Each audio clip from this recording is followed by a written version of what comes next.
Hello guys, എല്ലാവർക്കും പുതിയൊരു വീഡിയോയിലേക്ക് വീണ്ടും സ്വാഗതം. അപ്പോൾ നമ്മൾ ഈ വീഡിയോയിൽ ചർച്ച ചെയ്യാൻ പോകുന്നത് കേരള ബ്ലാസ്റ്റേഴ്സിൻ്റെ സൂപ്പർ കപ്പ് പാർട്ടിസിപ്പേഷനും കുറിച്ചാണ്. ബ്ലാസ്റ്റേഴ്സ് കളിക്കൂ എന്നുള്ളതിനെ കുറിച്ചൊക്കെ. എന്തായാലും ബ്ലാസ്റ്റേഴ്സ് ഫാൻസ് വളരെയധികം മിസ് ചെയ്യുന്നത് ബ്ലാസ്റ്റേഴ്സിൻ്റെ മത്സരങ്ങൾ ഇപ്പോൾ ഇല്ല. അപ്പോൾ അത് എന്ന് കാണാൻ കഴിയും എന്നതൊക്കെ ആലോചിച്ചിട്ട് തന്നെയായിരിക്കും അത് മിസ് ചെയ്യുന്നുണ്ടാവും, ബ്ലാസ്റ്റേഴ്സിൻ്റെ കളി കാണാൻ കഴിയാത്തത്.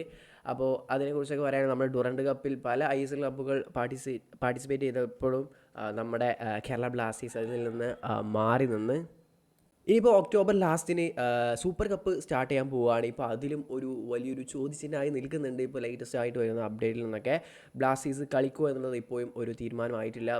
ഏകദേശം ക്ലബ്ബുകളൊക്കെ കളിക്കുമെന്ന് തീരുമാനമായിട്ടുണ്ട്. എന്നാലും ഒരു 4ഓളം ISL ക്ലബ്ബൊക്കെ കളിക്കുമോ എന്നുള്ളത് ഇപ്പോഴും ഒരു തീരുമാനമായിട്ടില്ല, മാർക്കസിൻ്റെ ലേറ്റസ്റ്റ് റിപ്പോർട്ട് അനുസരിച്ച്. അപ്പോൾ ആ റിപ്പോർട്ടിൽ പറയുന്ന ക്ലബ്ബുകൾ കളിക്കാൻ ചാൻസ് ഇല്ലാത്ത ഇപ്പോഴും ഒരു അൺസർട്ടനിറ്റി നിലനിൽക്കുന്ന ക്ലബ്ബുകൾ എന്ന് വെച്ചാൽ കേരള ബ്ലാസ്റ്റേഴ്സ്, അതുപോലെ Mumbai city, Chennaiyin FC, Odisha FC എന്ന ടീമുകളാണ്. ഇവരിപ്പോഴും പാർട്ടിസിപ്പേറ്റ് ചെയ്യുന്നുള്ളത് ഉറപ്പായിട്ടില്ല എന്നാണ് ഇപ്പോൾ മാർക്കസ് പറയുന്നത്. അതിൽ കേരള ബ്ലാസ്റ്റേഴ്സും അതുപോലെ ചെന്നൈയിൻ FCയും ഒരു കുറച്ച് കണ്ടീഷനും കാര്യങ്ങളൊക്കെ മുന്നോട്ട് വെച്ചിട്ടുണ്ട് AFFൻ്റെ മുന്നോട്ട്. എന്താ വെച്ചാൽ അപ്പോൾ AFFൻ്റെ ഭാഗത്ത് നിന്ന് കുറച്ച് കാര്യങ്ങളിൽ ഒരു ക്ലാരിറ്റി വന്നാൽ മാത്രമേ, ചില സബ്ജക്റ്റിൽ ക്ലാരിറ്റി വന്നാൽ മാത്രമേ കേരള ബ്ലാസ്റ്റേഴ്സ് അതുപോലെ ചെന്നൈയിൻ FC ഒക്കെ കളിക്കുള്ളൂ എന്നാണ് അവർ അറിയിച്ചിട്ടുള്ളത്. അപ്പോൾ ആ ഒരു സബ്ജക്ട്സ് എന്തൊക്കെയാണ് ക്ലാരിറ്റി വരുത്തേണ്ടതെന്ന് വെച്ച് നോക്കുകയാണെങ്കിൽ എല്ലാവർക്കും അറിയാം, എപ്പോഴും ഇന്ത്യൻ സൂപ്പർ ലീഗിൻ്റെ കാര്യത്തിലും മറ്റു ഒരു ഫിനാൻഷ്യൽ സ്ട്രക്ചറിൻ്റെ കാര്യത്തിൽ, അതുപോലെ ലീഗിൻ്റെ സ്ട്രക്ചർ, അതുപോലെ മറ്റു സ്ട്രക്ചറിൻ്റെ കാര്യത്തിലൊന്നും തീരുമാനമായിട്ടില്ല. അതുപോലെ തന്നെ ബ്രോഡ്കാസ്റ്റ് റൈറ്റ്സിൻ്റെ കാര്യത്തിലൊന്നും ഒരു തീരുമാനമായിട്ടില്ല. അപ്പോൾ അതൊക്കെ ഫിനാൻഷ്യലി നല്ല രീതിയിൽ ഡൗൺ ചെയ്യാൻ ചാൻസ് ഉണ്ട് മറ്റു എല്ലാ ക്ലബ്ബുകളെയും.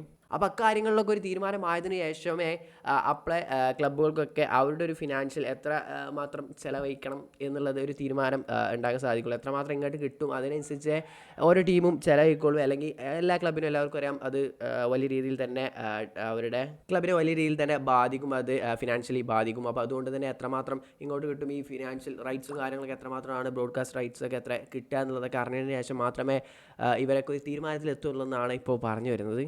അപ്പോൾ പെട്ടെന്ന് ഇതിനൊരു തീരുമാനമായിട്ട് അറിയിക്കുകയാണെങ്കിൽ, കാര്യങ്ങളൊക്കെ ഒരു ക്ലാരിറ്റി അറിയിക്കുകയാണെങ്കിൽ മാത്രമേ കേരള ബ്ലാസ്റ്റേഴ്സൊക്കെ പാർട്ടിസിപ്പേറ്റ് ചെയ്യാനുള്ള സാധ്യതകളുള്ളൂ. അപ്പോൾ അങ്ങനെയാണ് നിൽക്കുന്നത്. കേരള ബ്ലാസ്റ്റേഴ്സ് പാർട്ടിസിപ്പേറ്റ് ചെയ്യാൻ തന്നെയാണ് ബ്ലാസ്റ്റേഴ്സിന് താല്പര്യമുണ്ട് ഇതിൽ കളിക്കാനെന്നാണ് റിപ്പോർട്ട്. ബട്ട് ഇതൊക്കെ ഒന്ന് ക്ലാരിറ്റി വരുത്തണമെന്നാണ് ഇപ്പോൾ അവർ മുന്നോട്ട് വെച്ചിട്ടുള്ളത്, AFFൻ്റെ മുന്നോട്ട്. എന്തായാലും ഇതുമായി ബന്ധപ്പെട്ടുള്ള നിങ്ങളുടെ അഭിപ്രായം എന്തായാലും കമൻറ്റായി രേഖപ്പെടുത്തുക. അതുപോലെ തന്നെ AFF ഇപ്പോൾ ഇൻഫോം ചെയ്തിട്ടുണ്ട് എല്ലാ ISL ക്ലബ്ബുകളെയും അതുപോലെ തന്നെ 6 I ലീഗ് ക്ലബ്ബുകളെയും. എന്തെന്ന് വെച്ചാൽ ഈ സൂപ്പർ കപ്പ് 2025 വിജയിക്കുന്ന ടീമിന് AFC champions league 2 play off spot ഉണ്ട് 2026-27 സീസണിലെ. അപ്പോൾ അത് ഉറപ്പ് വരുത്തിയിട്ടുണ്ട്. അപ്പോൾ അതുകൊണ്ട് ജസ്റ്റ് ഒരു ടൂർണമെൻ്റ് അല്ല, ഇമ്പോർട്ടൻ്റ് ആയിട്ടുള്ള ടൂർണമെൻ്റ് ആണ്. അപ്പോൾ ഇനി ബ്ലാസ്റ്റേഴ്സ് പാർട്ടിസിപ്പേറ്റ് ചെയ്യുമോ എന്നുള്ളത് കണ്ടറിയണം.